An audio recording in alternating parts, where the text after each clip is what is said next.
a stone. Something inside of me started to sing for me. Sing the strength of my heart. Whoa, whoa, like a breath of spring. I heard a robin sing, yes I did. All about a nest in the park. Hello everyone. It's just sad we've all got to come together to say goodbye to Sheryn. Sheryn will be laughing. April the 1st, April Fool's Day, only Sheryn could do that. Sheryn was unique and lived up to her unique name. She likened herself to Tigger from Winnie the Pooh, because the wonderful thing about Tiggers is I'm the only one.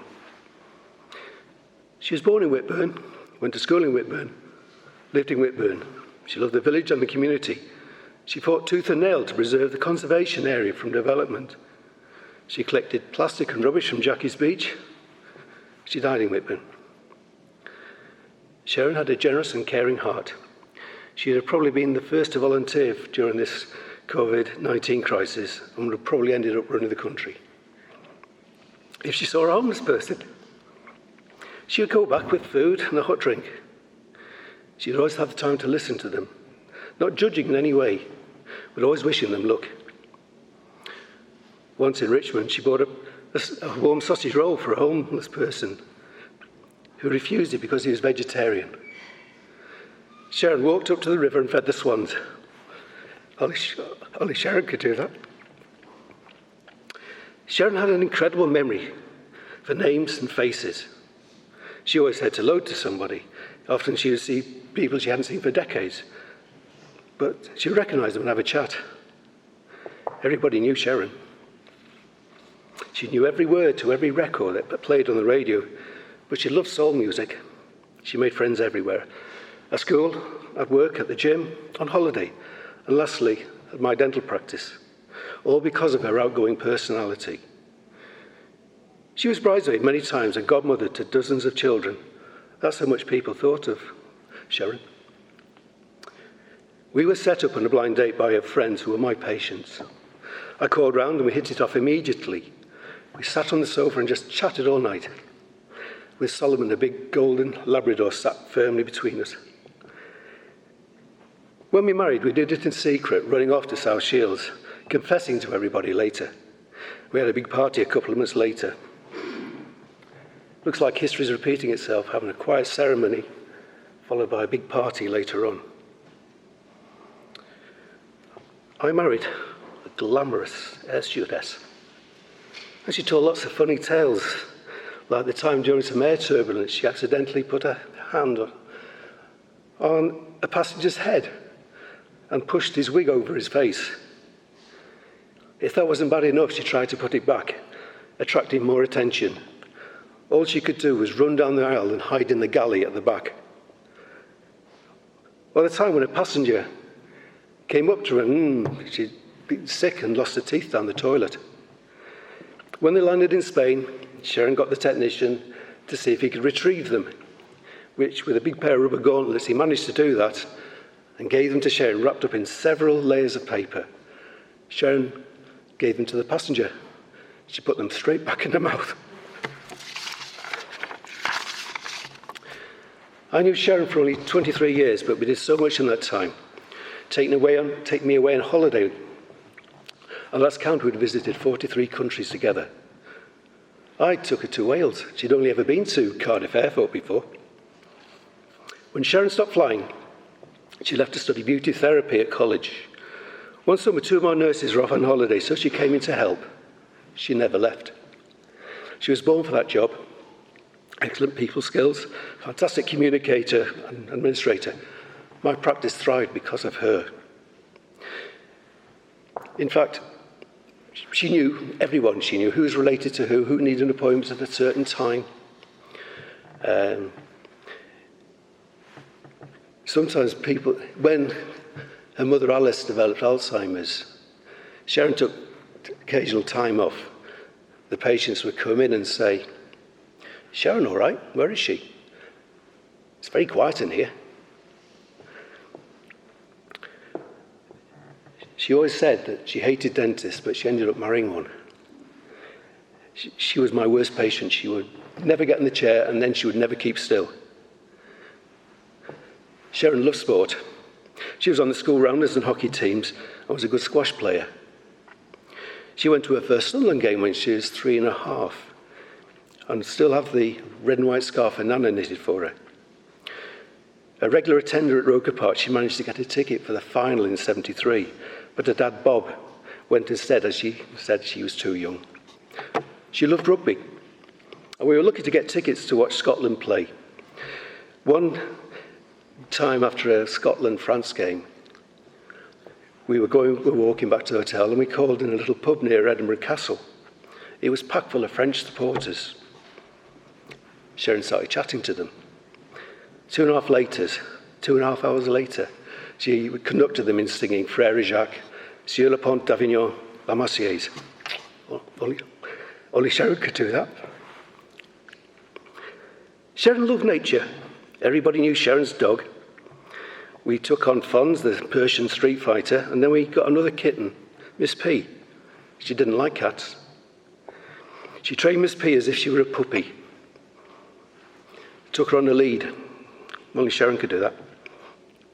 She adopted hedgehogs, fed the birds in the garden, and even fed that white duck that's on Whitburn Pond at the moment. At Kielder, we saw an osprey swoop down, take a salmon and fly off. 3 weeks ago in Yorkshire, we saw man-marked hares boxing in the field, both things we'd never seen before. There were 2 things on a wish list, red squirrels and whales. We saw red squirrels feeding in Scotland only in November. When we were on holiday, we've seen lots of dolphins, flying fish, seals, penguins, whale spurts, so lots and lots of whale spurts, but we never saw a whale. We even went to Iceland, whale watching, but the whales weren't playing.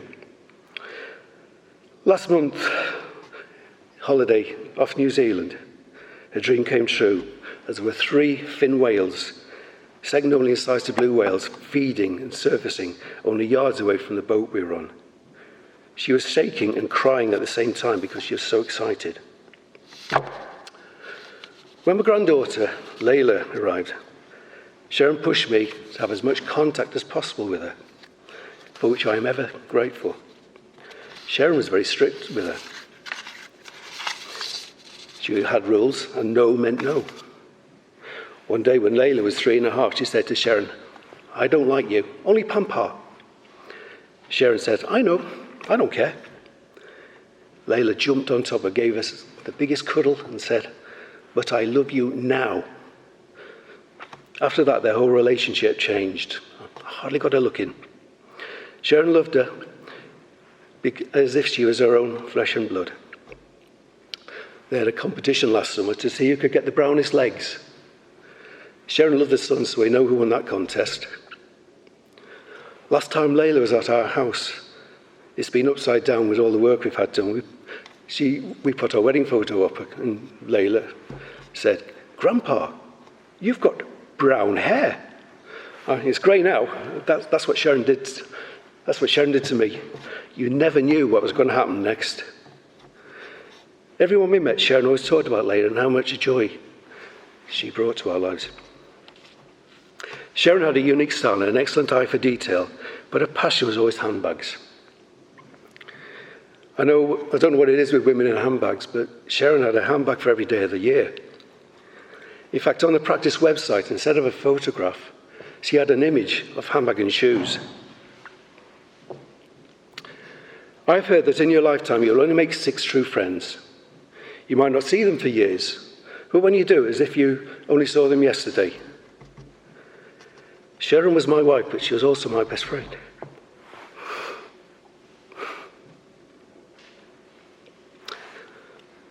Sheryn broke the rules. She was friends to everybody. Sheryn was taken away very quickly by a pernicious condition called toxic shock syndrome. She passed away far too early. She was still full of life and mischievous as ever. When the news got out, Heather rang up and said, I want to read something at Sheryn's. So ask if Heather would come and read the lovely words she's chosen and tell us a bit more about Sheryn and her early life. When we lose a loved one, our world just falls apart. We think that we can't carry on with this broken heart. Everything is different now. You're upset and you're annoyed.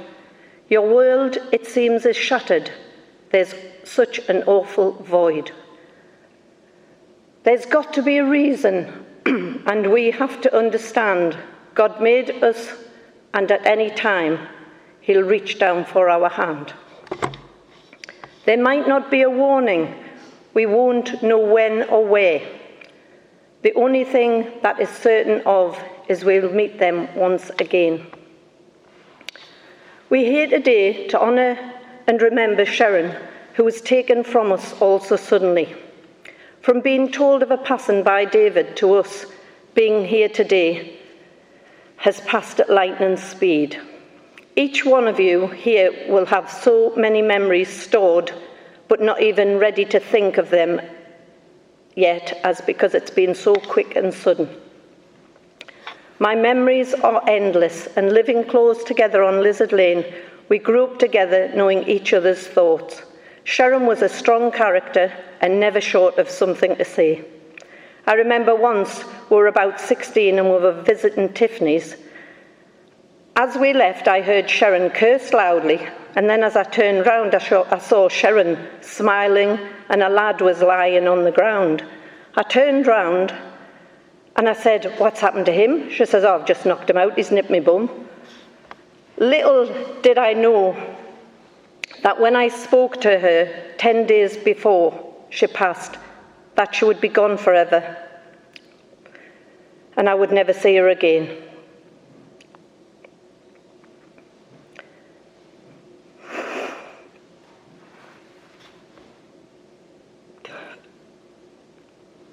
Thank you, Sheryn, for being my best friend.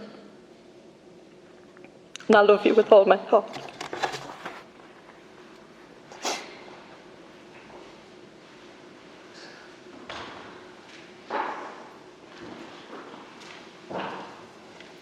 Would anybody else like to say anything?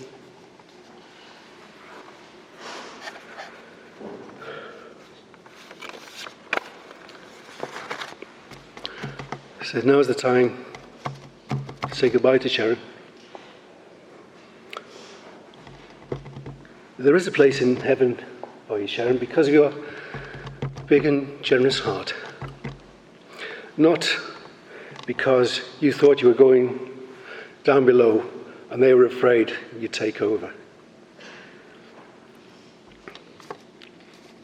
Sheryn always joked that she wanted this next piece of music at her funeral.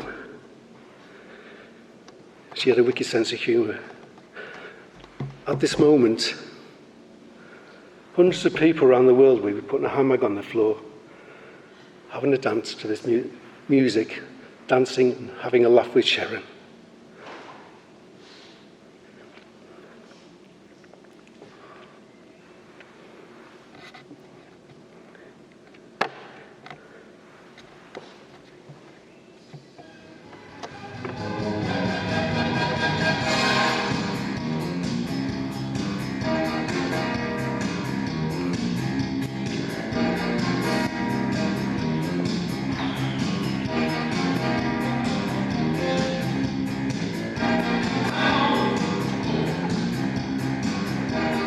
But wait, Pet, it's time to go.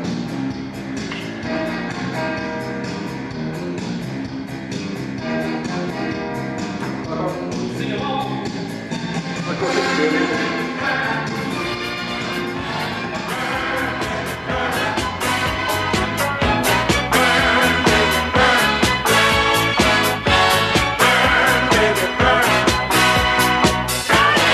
To my surprise, listen, 100 stone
heart, I heard some